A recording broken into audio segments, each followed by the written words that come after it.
What's going on, guys? So today in this video we're gonna be sitting down with a couple of content creators and talking about the traffic that's on social media right now and just how many people are flooding all these websites with new videos and everything like that. We'll get into it, but I just wanted to say, if you enjoy these videos, make sure you hit the like button, make sure you subscribe to see my future videos, and if you are interested in what gear I use to make these videos, and if you want to see me live sometime on Twitch, the links to both of those will be in the description. All right, enjoy the video. Okay, I think I'm ready. You guys ready for some questions? Questions. And I wanted this to just kind of be like, I call it an interview, but just like a conversation about it, you know? Gotcha. Yeah. A conversation about... Straight Joe Rogan. Yeah, exactly. I'm the new Joe Rogan. Okay. That's right. No, not really. Okay, so obviously you guys both have jobs slash hobbies slash potential jobs that have to do with content creation and also social media and stuff. So the first question I wanted to ask is, how is the stay-at-home order impacting content consumption and creation? Because everybody is like home and just on their phones and on their computers. So how is that affecting people that make or do content creation and also affect who's viewing it and stuff like that? Well, it's definitely causing creators to have to pivot a little bit. Especially, well, I mean, you're also seeing a bunch of people who probably didn't even know they could create, who are right. The people who weren't creators having to become creators. I think that's probably one of the craziest things about this. Yeah, I can definitely agree with that. Like, since this stuff's all happened, like I downloaded TikTok just because I was bored. Yeah. And it's kind of crazy the amount of stuff that you see on there that's not just super like cringy things. There's a lot of actual like funny content that's bringing out that's just people seriously bored in their house. Mm-hmm. It's like, what can I do to make people laugh or make myself laugh because I have nothing to do? Yeah, and I see a lot of like musicians too creating content and stuff that I've never seen ever make any videos on any platform, and all of a sudden I'm seeing a bunch of stuff pop up because of this. Yeah.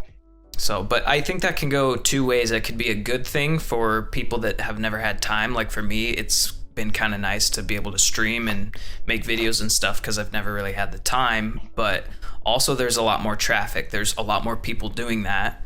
But do you think for people that are starting to create content now, do you think it's a good thing or a bad thing? Probably both. Like, it gives you the time to actually be able to sit down and do something you wanted to do, but it's also just a flood of content right now. Right. Well, I think a bunch of different mediums, like Facebook, TikTok, Instagram, anything really. People are trying to find a way to either like ease their boredom or maybe even see this as, oh, you know, I didn't have time before to try something. Let's see if I can make the leap to do something. Right. Yeah, I think it's tough. It's a good time because that's all everyone's got right now is time. But there's definitely a flood of the market right now. But if you think about it, like just based on supply and demand, the demand is way up because of all the eyes that are available to watch it now and to You think it's comparable to the supply? You think they're going up equally? I think To I think the demand is going to go up higher than the supply, to be honest with you, be at a higher rate, because I think there's clearly far fewer creators than there are consumers. So, well, and I would make the comparison of, say, YouTubers that, you know, make a living going out and shooting videos and vlogging or whatever they're doing. Their supply is going to be down because they're not leaving their houses. They don't have things to shoot right now besides, you know, things they can film in their house. So their supply is going to go a lot down. But then you have people like streamers who play video games. Their supply can go way up because, one, they have more time, but also it doesn't require them leaving their house. So yeah. I've seen a lot more people streaming and getting their streams going, like myself, but then I see a lot of YouTubers that I usually watch, they haven't posted since this whole thing started. because they just can't get out and shoot. So Yeah. I've liked seeing the creators who are basically kind of creating projects or challenges for people who are stuck at home. Like Jared Polin, Peter McKinnon, both launched like a photo challenge series where it gets you trying to do stuff like just right around your house, to get either in your house or in your yard or whatever. Yeah, that's a good idea. And then also, like, this is kind of like a different topic a little bit, but like restaurants here that are required to not serve, a lot of people are doing food trucks now, just kind of working around it, and I think that's pretty cool. Yeah, that's a brilliant pivot. Do you guys think that for people who haven't posted, do you think now is a good time to start content creation? If that, like, career-wise or just a hobby or whatever, do you think now is a good time for that? Probably if you can swing it, because there is so many more eyes in those locations.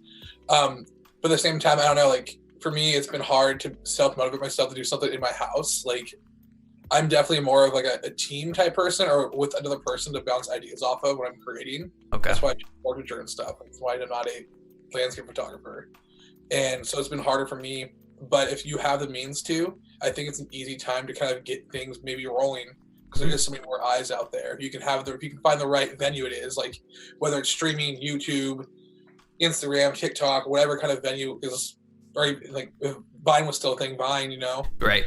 you can find the right venue for your art or your creations, then it can be a really good time to actually start doing something. Yeah. Yeah, it's a fantastic opportunity for the businesses who have found themselves almost feeling like they've been left behind because of technology and whatnot. This is a fantastic opportunity to maybe rethink and revamp their business setup.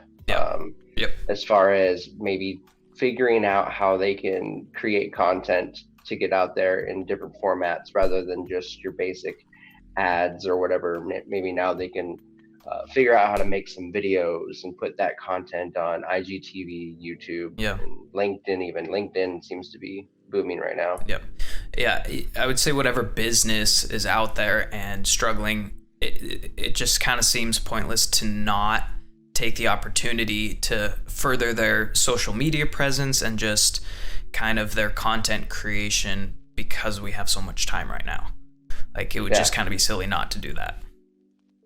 Yeah, anybody who's too stubborn, or maybe not even necessarily too stubborn, but they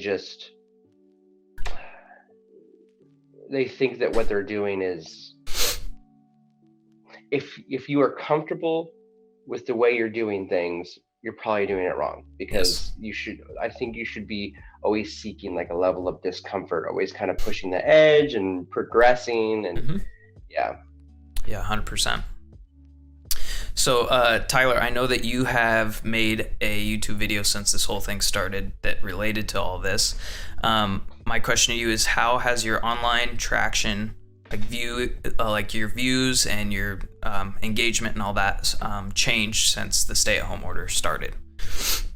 Well, I only made the one video, and I found out that basically at the same time that I made that video, which was a video about how people could take COVID-19 and turn it into take tragedy and turn it into triumph by taking this opportunity to create content. Right. But I found out shortly after posting that video that YouTube was basically taking videos that mentioned coronavirus or COVID-19, and putting those on the back burner. Yeah, they were trying not to push that to the front page. Yep. So, like, whereas some of my videos are like a few hundred, one has like, I think, almost 600 views, something like that. This one I think got 60. Yeah. Well, all right. What about your guys' social media? Has that changed, like your likes, your engagement, any of that? Because I've shot a few times during all this, Mhm. and actually the stuff I've been posting since the quarantine, yeah, I know, actually has gotten more likes than some of the other stuff in the past. Like I was actually surprised to see, because went from like getting like 400 or 500 likes last year, then engagement was real low, where it's 60 to maybe 100. I think my last 3 or 4 posts have all hit 200 plus, whereas before they were only getting like 90 to 100 likes, and the views have been going up, like and like messages. People have been messaging me more interactive too on Instagram. Yeah. Whether it's replying to stories or whatever. Yeah, and it's always tricky for like small business owners and about posting or creating things during all of this, because I know that you can get your business license taken away if you're not careful. So I've been advised, to be very, very careful about what I'm doing. And like, I see people posting videos and it with a big warning like, this was shot on this date before any of this happened. Like, people are being very careful now. So let's see. Yeah, and I think we kind of already touched on this, but my last question was going to be like, is social media too flooded by excess traffic to make any breakthroughs? So like someone who's looking to start content creation, like are they going to be able to break through and actually gain traction because of how many people are online and starting to create? I think it depends on like the avenue that they're going, whether like what kind of content they're creating, where they're placing it. I think that can really affect it, that in the quality or the type of content it is. If you're trying to start comedy stuff right now, that might do better than if you were making, I don't know, just random content. I can't think of something else. But like, I feel like in this time of like tragedy or discomfort, that certain like avenues of creativity could do better than others. It depends on, like I said, where you're posting it, what your brand is, what you're actually making compared to other people. I think it could be a good time to pop off. Yeah. If you have Y and Z going for you. Yeah, I think it's always possible. I mean, it just comes down to being able to stand out. Like, it comes down to being able to have a personality that's relatable or personable, or something that people can actually jump on board with. And I think that's going to be whether it's like maybe having like a punchline or just a fantastic intro or an outro or whatever. I think it's always possible to break through, no matter how flooded the market is. I think the tricky part about right now is going to be trying to create like a core community of people that actually want to engage with what you're putting out there and that are going to stick around, because a lot of people are online right now looking, and sure, they may like stop by. Like for me, I stream, sure, they might come watch me because they have the time, but are they going to continue to watch me when they go back to work? And I think it's really important to, we can be making a lot of content and just putting it out there and getting more views or whatever, but are we focused on, being unique and making sure that we're actually creating a community of people that want to stick around afterwards? Yeah, that customer retention is tough. That's always tough, though. Yeah. Especially like right now, like there is so many eyes watching, but when things go back to normal, you're right. Like, are they going to stick around, or are they going to forget about that because it's something they did, part of that different routine? Like, I feel like I actually watch a lot less YouTube than I did when I had a normal job and stuff. I feel like I'm doing a lot less of like consuming myself than I was before all this. But I think it just has to do with my schedule and the way things work now. I had like such a set thing where like, I do this and then do this. Yeah. I think people are going to start doing that same thing with streaming or YouTube because they have so much free time. Once that goes away, you're right, it might drop that retention. Right. People coming back. Yep. And like for streaming, a lot of the big streamers right now, there's a new game that was just released. So there's a lot of people watching streamers right now, including myself. I watch streamers all the time now. But I do watch way less YouTube than I used to because no one's posting as much. Like the people that I usually watch, they don't post as much. So it's kind of weird that how streaming is like pretty strong right now. Yeah, I mean, literally right before this, I mean, when you messaged me the link to this Zoom party, I was watching Shroud play Warzone. So there you go. There you go. That's one thing I've done a lot of is actually video games. I rarely play video games. Mm-hmm. But I think I bought PS4 during all this because I had nothing else to do, really. Yeah. Well, it's so smart for people that are putting out new video games. They're just going hard on like releasing content and like expansion packs, and like there's a new game that just came out, and it's smart because everyone's playing video games right now. You know? Yeah. Well, it's also a good way to keep like, together with people. Like I play with my little brother who's in Korea, my cousin who's in Texas, and some other people that are around the States or whatnot. Yeah. And it's a good way for us to all get together and just kind of BS and hang out without having to be together. Yeah, I told my coworkers, I was like, you guys better buy Xboxes before this happens so we can all play together. Mm-hmm. Yeah. Yeah. Well, I mean, shoot, not to mention alcohol sales have gone up like 200%. So there's that. There is that too. Yeah. That's crazy. I know I'm contributing to that stat. Bringing a lot more. Yeah. Yeah. Yeah, we had quite a bit this weekend. Just saying. Yeah, it is interesting though, like how the different, markets and things that are being consumed. I mean, they all make sense, like, streamers, and then like you said, alcohol and stuff like that. It makes sense, but it's really interesting to see the shift, Yeah. Yeah, I think it's going to be very interesting how things come out on the other side of this. I think a lot of businesses are going to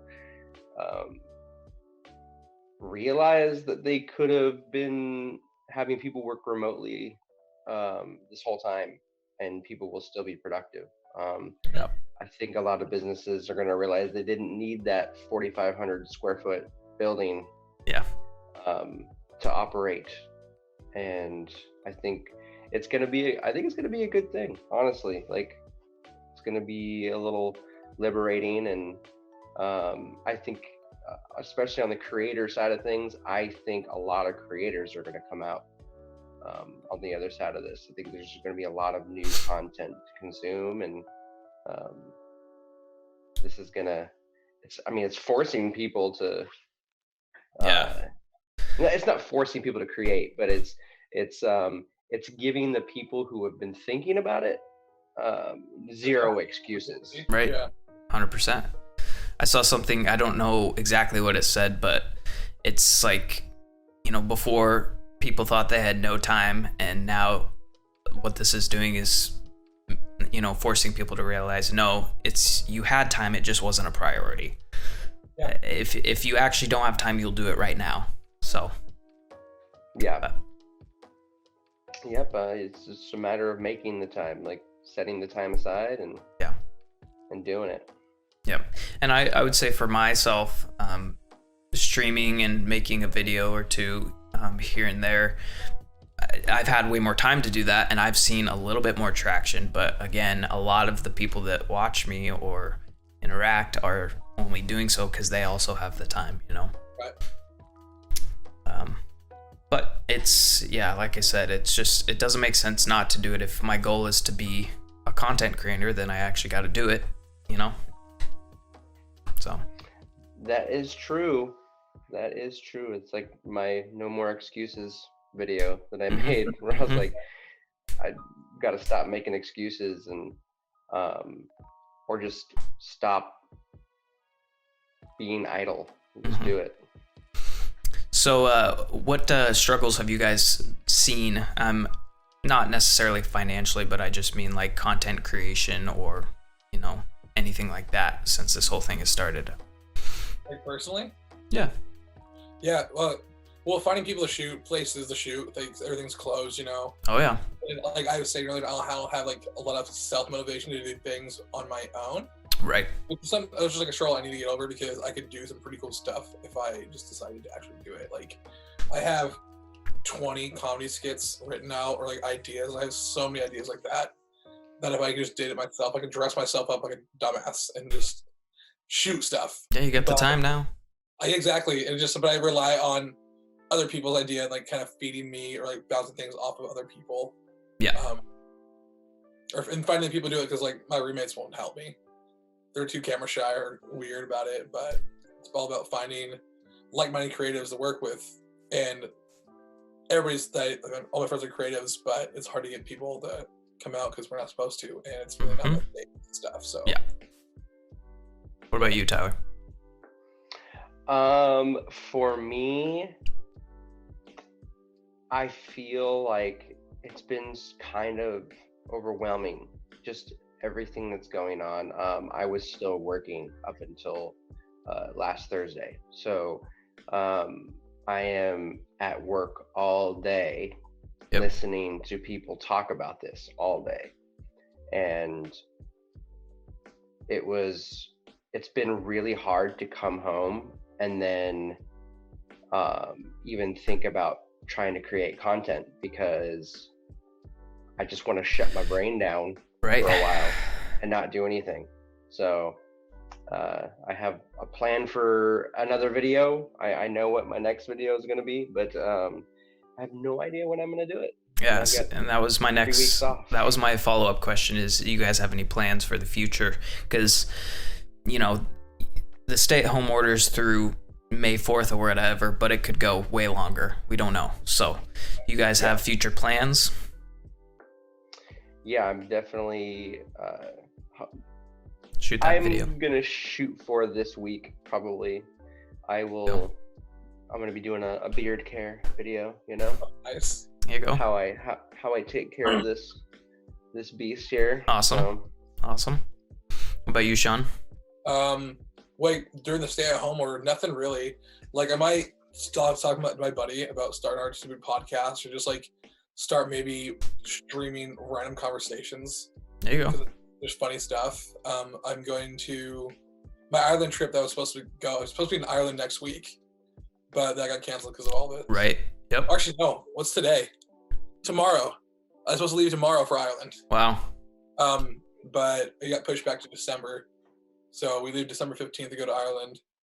And then September, I'm taking a trip down to Utah for a week or two. And just caravanning around. Yep. And you know, you're still working because you're working the food industry too. Yeah, so I'm kind of lucky. I still have some work. You know, just lost one job, but still have a few hours at the other place. That's kind of nice. It gives me like a break away from being inside my own mind. I can kind of mindlessly do my one thing there, and then come back home and try to figure something out. Yeah, Tyler, what you were saying about, you know, all you've been hearing about is this whole shutdown and the coronavirus and all this. I've made it a big point since this all started to kind of try to disconnect myself from that as much as I can. I still, you know, check in on it and keep updated, but I made it a point to not be just consumed by it, because then, yeah, you know, I'm not going to be able to make content if all I'm thinking about is that one thing and being worried and whatever. But yeah, I've really tried to make it a point not to do that, and it's been good so far.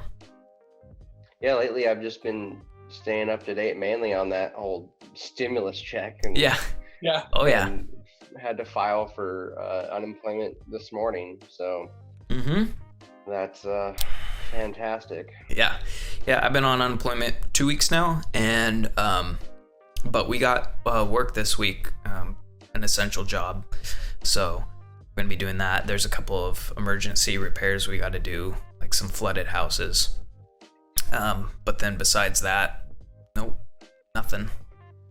Also, my work is also getting like their small business loan or whatever, so we're gonna go back on payroll for 8 weeks or something. Oh, nice. Even if we're not working. Nice. Yeah. But, yeah, they don't have to pay that back either. Yeah. Oh, really? Yeah, that's the whole stipulation about the loan is any businesses with less than 500 employees can utilize a chunk of that money that's been set aside, and as long as they keep people on payroll, they do not have to pay it back. Yep. I'm going to be doing one of these Zoom interview conversations with Matt Sagan, and he's got a lot of experience with this because he has been going through all of that, and him and his wife are small business owners. So that's going to be kind of our whole conversation, is about how small businesses are handling all this, because he's really been going through it. So yeah. Well, no, it's a crazy time. I just figured we'd have a conversation about it, but yeah, for sure. It's been good. Heck yeah, we should. I mean, I've got the next 3 weeks. So if you guys want to do some more chats like this, or if we want to even like stream some stuff like this and just shoot the shit, drink some beers. Yeah, I'm down. All right, guys, thanks for watching. I hope you enjoyed the video. Everyone say bye. See ya. Bye.